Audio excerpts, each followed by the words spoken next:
Kasi iba rin talaga pag may trabaho ako, kumikita ako ng pera na galing sa trabaho, sa real job. Pata na ulam.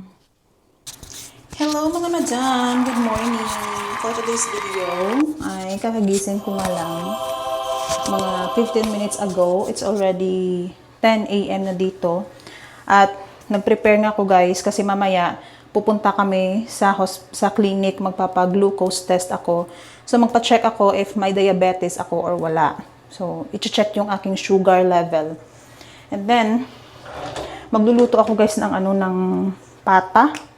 O pata siguro yung lutuin ko. Tapos mamaya magluluto ako ng beef stew.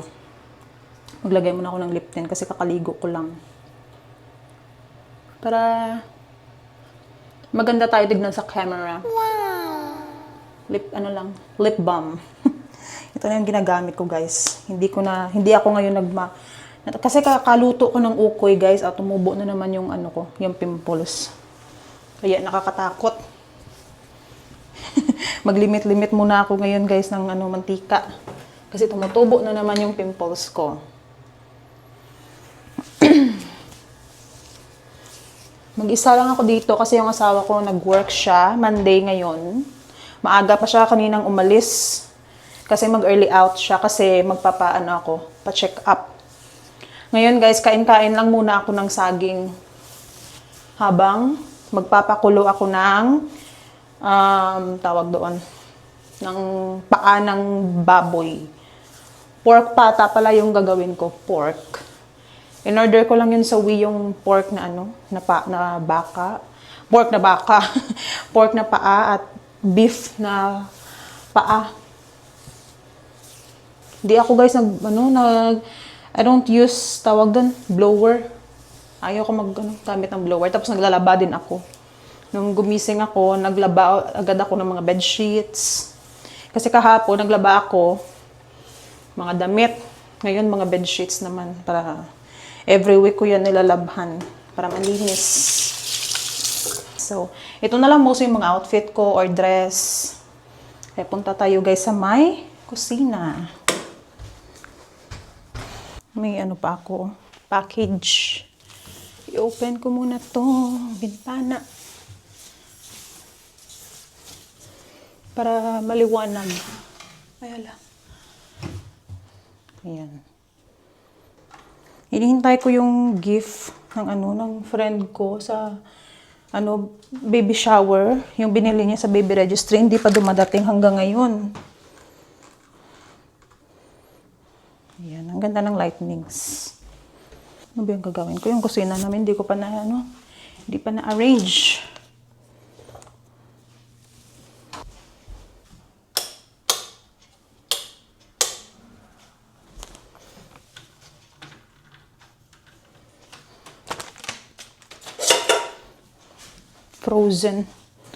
Frozen pa rin guys yung yung baboy.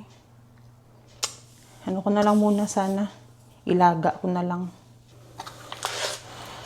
Frozen pa Ito yung binili ko. Try ko na lang i-open. Ako lang naman tong kakain. Kasi yung husband ko hindi naman siya kumakain. Hindi siya kumakain ng pork. Saan ko muna?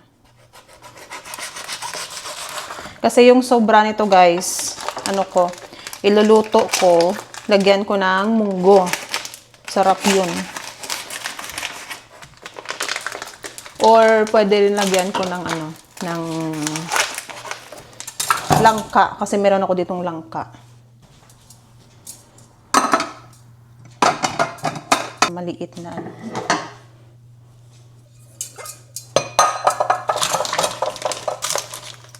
Gandahan ako dito sa bahay namin kasi may malaking window.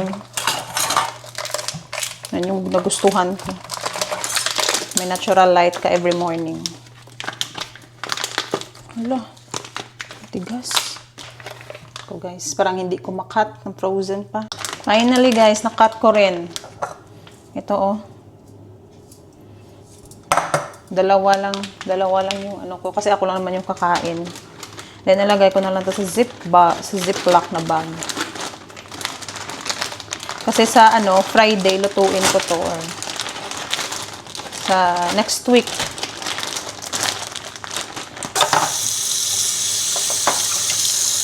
Kahit mga 15 minutes lang.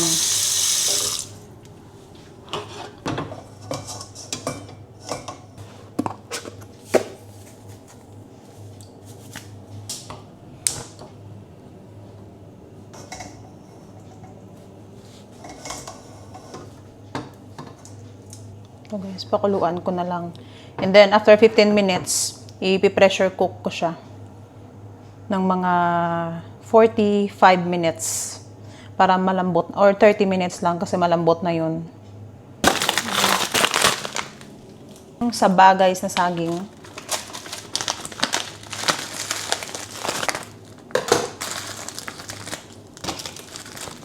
Ito siya guys, oh. Frozen na. Pero masarap. 3 pieces lang kasi kakain ako maya ng kanin. Kikiyam. Ewan ko kung pwede pa to. Hindi ko na lang muna to itapon kasi sayang. Magkape ako guys.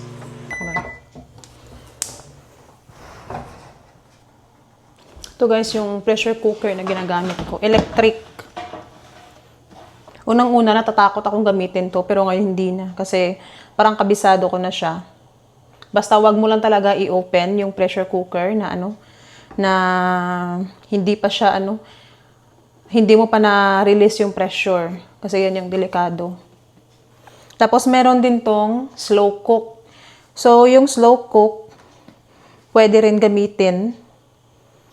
Tapos pwede ring open lid, yung magisa-gisa ka dito. Pero pag nagigisa ako dito na lang kasi parang mahina yung kanyang yung heat niya. Nabili ito ng asawa ko nung December nung dumating ako dito kasi daming mga sale sa Amazon. Binilhan niya ako ng mga mixer, mga pressure cooker nung kakadating ko lang dito. Yan yung mga gift niya sa akin.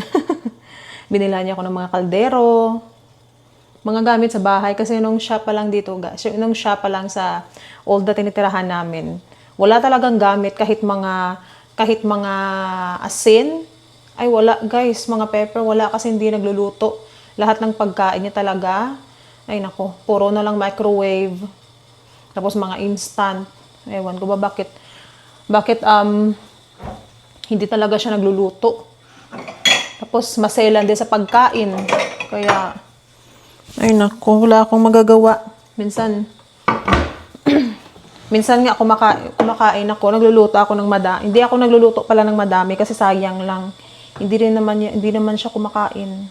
Mga ganito, mga taba-taba, hindi siya kumakain. Mga skin. Yung kinakain niya talaga, chicken, beef lang. Hindi siya kumakain ng pork.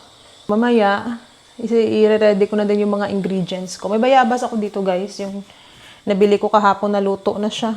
Kainin ko to mamaya. Mga bayabas na luto. Nakahapon hilaw pa to. Binili ko sa Walmart. Nung una ako pa lang dito sa bahay guys, natatakot ako kasi ako lang mag-isa. Hindi pa ako sanay. Pero ngayon, wala na. Parang feeling ko talaga bahay ko na talaga to. Ay, tapos na pala yung ko. Bumili ako ng ng kape na decaf. Meron din ako ditong decaf na Nescafe Gold. Pero paubos na siya. Pero ita-try ko to. Kasi parang mas masarap din to. Excited na akong mga anak kasi gusto ko na talagang magkape ng ng Barako. Gusto ko kasi guys, walang mga creamer. Yung coffee talaga. Yan, decaf lang. Kasi mamaya guys, mag-glucose test. Yan yung minsan nakakatakot. Kasi, hindi naman siguro nakakatakot yun. Pero painumin din nila ako ng matamis. Basta mamaya, magbi-video ako. Mag-sneak ako ng video.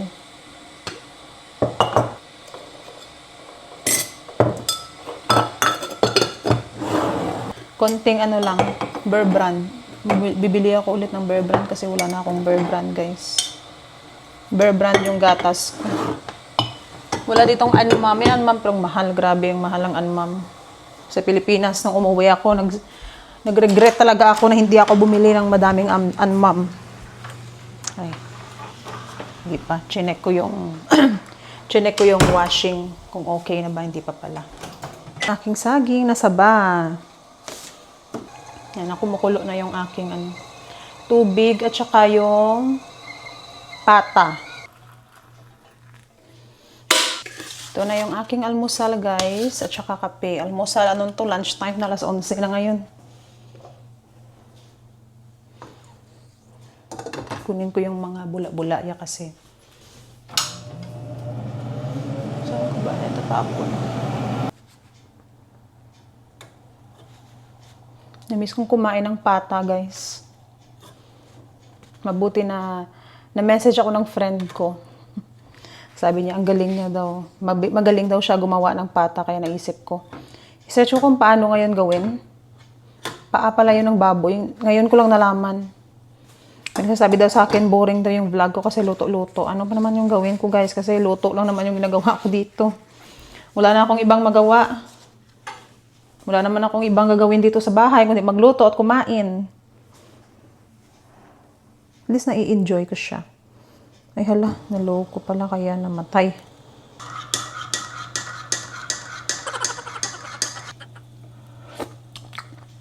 Sarap. Kain tayo, guys, saging. Ayos, kumukulo na. Kukunin ko yan, yung mga puti-puti.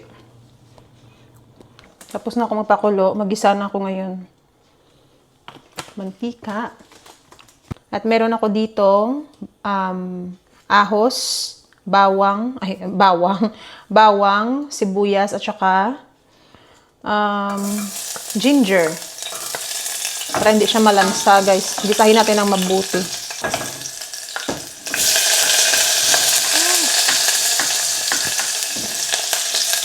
Liwanag ba?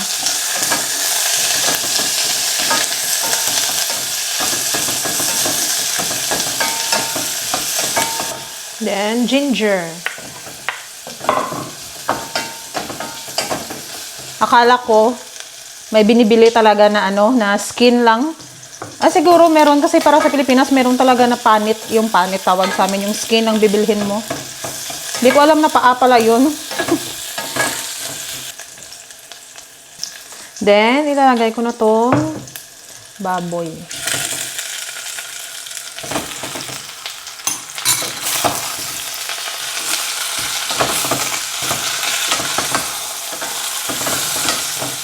Mabango. Takpan ko lang, guys. Medium heat lang. Na atsuete. $1 to. $1 each. Oh, 1.50. Bumili ako 3 lang kasi nilalagay ko din to minsan sa kutsinta. Tapos na akong mag-gisa ng baboy. Ito na siya, oh. Nagisa ko na. So, transfer ko na to sa my pressure cooker. Agay. Nabatok na yung mga ko. Yung mga bombay at ahos.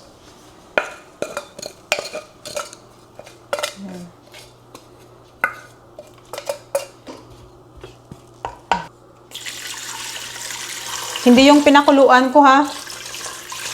Hindi yun pwede. Ano ko yun? Hindi ko yun isinali. Ito lang banda. Siguro parang madami na yung tubig ko, ha. Asin.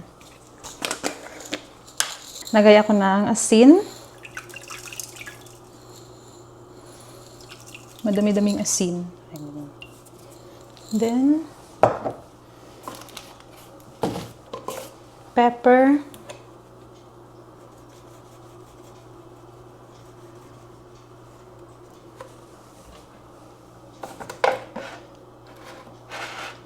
Ano pa ba? Dahon ng laurel. Para mabango. Meron ako ditong lemongrass. Siguro ilalagay ko na to ngayon. Yung iba, itatanim ko to. In-order ko din to guys sa Wii. Kunin ko lang tong kanyang dulo. Slice ko. So, ito na yung lemongrass guys. Kinat ko lang siya. Kasi hindi siya dahon talaga. Iba siguro yung na-order ko. Dapat yung in-order ko yung parang dahon. Pero ito na lang. At least matatanim ko pa. Yung ganito, if pwede. Search ko kung pwedeng itanim. Kasi sayang. Ang mahal pa naman ng mga lemongrass dito. Ayan na yung ating mixture. Natimpla ko na yan. Dagdagan ko na lang mamaya ng aswete. At i-pressure cook ko lang. 30 minutes, nilagay ko lang siya sa meat.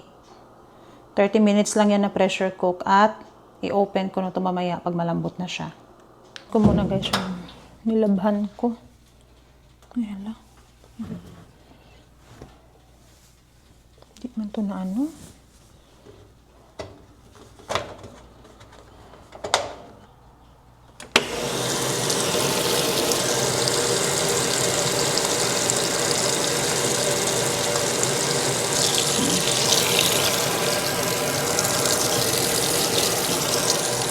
rinse ko na lang guys. Luto na yung ating pata. Excited na ako. Moment of truth. Bali nilagyan ko lang to ng additional kanina na aswete at wala akong batuan, yung pampaasim yung tawag sa amin. Kaya nilagay ko sinigang mix na lang guys, konti lang para medyo maasim-asim. Wow. Lo. Sarap. Grabe ang lambot. Ayan guys, oh. Ay, grabe. Super lambot niya guys. Tignan nyo.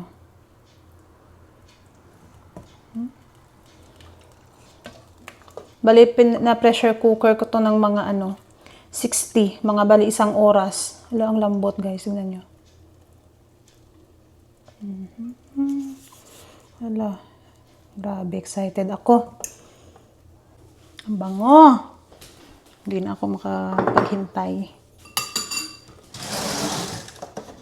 Nilagyan ko ito guys ng aswete.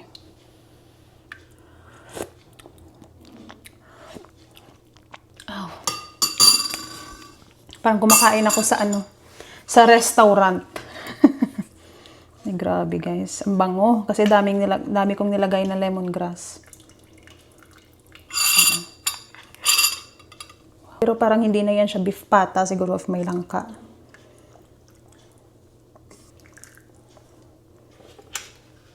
Two days ko na ito na ulam.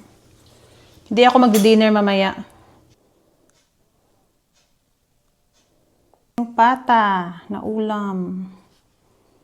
Or ko to.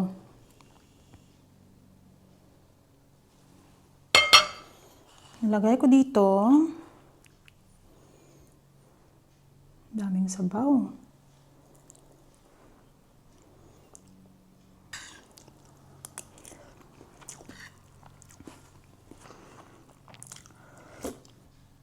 Ay, hala. Ito yung kanyang sabaw.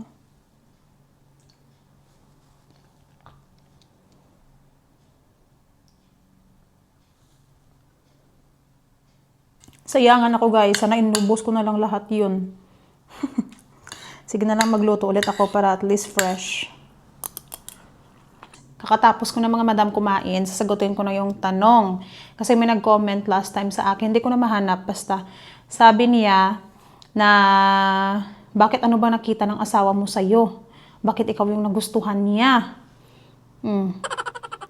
Ewan ko. Sasagutin ko, ko yan. Tatanungin ko yan siya mamaya. At sabi pa niya na ginagawa lang kayo na dyan, na alila ng mga foreigner, mga afam daw. Tapos tawag doon. Tapos sabi pa niya na tinitipid lang daw ako ng asawa ko. Ay naku mga madam. Ewan ko ba. Kung tinitipid niya ako mga madam, siguro ay ngayon. Ang ko na, payat ko na siguro. Kita mo naman yung braso ko, lumaki na. Yung ginagawa ko dito guys, luto lang, kain, linis-linis ng bahay, kung ano yung mga lilinisin. Yung asawa ko nagtatrabaho, yan siya. para may provide yung mga pangangailangan namin. At ako naman, habang dito ako sa bahay, kumikita ako kasi nagbablog ako sa Facebook, sa YouTube. So, big help din yung social media. At meron din mga nagsasabi na, ay, mag-stop ka na kasi ang dami mong nagbabash sa'yo. Alam niyo ba mga madam, yung basher, yan yung key. Para kumita ka dito sa social media, it means pag madami kang basher, ano ka na, sikat ka na. I mean, hindi naman talaga na ano ako na nagmamayabang. Pero yan yung totoo. Pag madami ka ng basher, it means guys, madami ka ng follower at sikat ka na. Hindi rin madali yung trabaho ko bilang vlogger ha. Araw-araw, ano ako, nagbi-video. Dapat may post talaga ako araw-araw. Pero at least, ini-enjoy ko naman kahit dito lang ako sa bahay. Sabi din na, need ko daw magtrabaho. Kasi iba rin talaga pag may trabaho ako, kumikita ako ng pera na galing sa trabaho, sa real job daw. Yung pag-vlog guys, mahirap din kaya. Isip-isip ko ng content, magluluto ako. Kasi yan yung content ko, daily life vlog. So yan yung ginagawa ko, kung ano yung mga ginagawa ko araw-araw. Makipag-deal ka sa mga tao. Magtrabaho ka, makipag-deal ka din sa tao. Normal lang naman yun na may masasabi sa'yo na ano. Kasi kahit anong gawin mo, may masasabi at masasabi pa rin yung tao. Gagawa ka ng tama, may masasabi sila, gagawa ka ng mali. May masasabi sila, i-judge ka nila. Kaya ano lang, go lang ng go. As long as wala kang tinatapakang tao, wala kang, hindi ka magiging bad influence sa mga nanonood sa'yo, okay lang yan. Yung iba nga, naghuhubad para lang kumita sa social media. At hindi sila magandang example sa mga bata. So, normal na talaga ngayon. Kaya pag mag-post tayo, dapat be careful din tayo kasi madaming mga bata, mga minor na nanonood.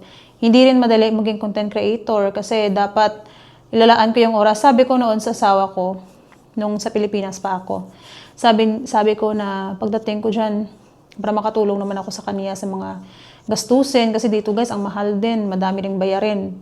Lahat binibili. Same din sa Pilipinas. So sabi ko sa kanya, siguro pag magtrabaho ako, mas goods kasi hindi ako maboboard. Pero thank God kasi si Lord, siya pa rin nagpo-provide kahit wala akong work dito since dumating ako. May enough ako na kita. Minsan nga, sobra pa. Kaya, hindi ko talaga ma-imagine na yung blessing ni Lord ba, na akala ko noon ito lang yung kikitain ko. Pero, mas malaki pa pala yung ibibigay niya sa akin. Hanggang may social media, hindi ko to i-give up. Hindi ko to ipagpapalit. Kahit, example na lang, siguro, except na lang siguro pag, wala ng sahod dito. Pero as long as kumikita ako dito, guys, hindi ko to ipagpapalit yung social media. Kasi, sa bahay ka lang, wala kang boss, hindi ka pressure sa time mo, gigising ka, kahit anong gustong oras, ang hirap ng Tagalog, gigising ka ng kahit anong oras na gusto mo, wala kang amo, tapos magagawa mo pa yung gusto mo, madami kang free time. Yung need ko na lang talaga, makapag-drive ako, para makalabas-labas naman ako. Pero ako ngayon, nandito ako sa bahay, okay naman. At least pag nandito ako guys sa bahay, wala akong hindi ako magastos, wala akong binibili. Kahit online, hindi ako masyadong bumibili. Bumibili lang ako pag importante talaga. Pero usually yung mga binibili ko, mga gamit sa bahay, mga pinggan, mga baso. Yung mga damit, hindi na ako masyadong bumibili. Parang tinatamad na akong bumili ng mga damit. Tapos, pasalamat din ako na ngayon, buntis ako at yun, may insurance naman ako sa asawa ko kasi maganda yung benefit niya sa trabaho. Yan yung mga sinasabi ng tao na. At yung SSN daw, mga ganyan, ay nako. For me, as long as na-enjoy ko yung life ko, hindi puro trabaho. Hindi naman sa minamaliit ko yung mga nagtatrabaho. Pero at least, as long as bata pa ako at may time ako na pag mga anak ako, maalagaan ko yung mabuti yung anak ko, tapos mas iba pa rin talaga kasi pag maalagaan mo yung anak mo, makapagluto ka palagi, hindi yung gigising ka ng umaga, tapos pag uwi mo, pagod ka pa, wala ka ng time masyado sa family mo. Kaya yung social media talaga big blessing. Kasi yung social media guys, hindi siya para sa lahat. Kung hindi ka strong, I mean yung emotional mo, kung emotional ka na tao, sensitive ka, hindi ka para sa social media. Dapat marunong ka talaga na tumanggap ng mga critics or mga sinasabi ng tao. At yun, ano na sa akin, wala na yun sa akin. Minsan may mga time din na may insulto ka, masasaktan. Pero wala na yan sa akin guys, nasanay na ako kasi we cannot please everyone. Wala namang perfect, di ba? So ayun lang, yung mga magaganda nga, yung mga artista nga, binabash pa. How much more pa ako na hindi naman ako artista. Vlogger na ako dito guys. Yun lang. At sana nasagot ko din yung mga ibang question nyo. Mamaya pupunta na ako ng hospital guys kasi magpapag-glucose test ako. Hindi na ako masyadong kumakain ng madaming rice, once a day na lang. Grabe yung ano ngayon guys, oh, yung hangin. Pa-winter na talaga. Ang lakas ng hangin. Kung nakikita nyo dyan yung ano, yung mga leaves na ano na tawag doon na natatanggal na sila guys. So ayun guys, thank you so much for watching at sana na-answer ko din yung mga question nyo. And don't forget to like, share, and subscribe my YouTube channel. And if you want to follow me on Facebook, my name is Maria Rose Vlog 2. Thank you guys. God bless you all. Bye-bye.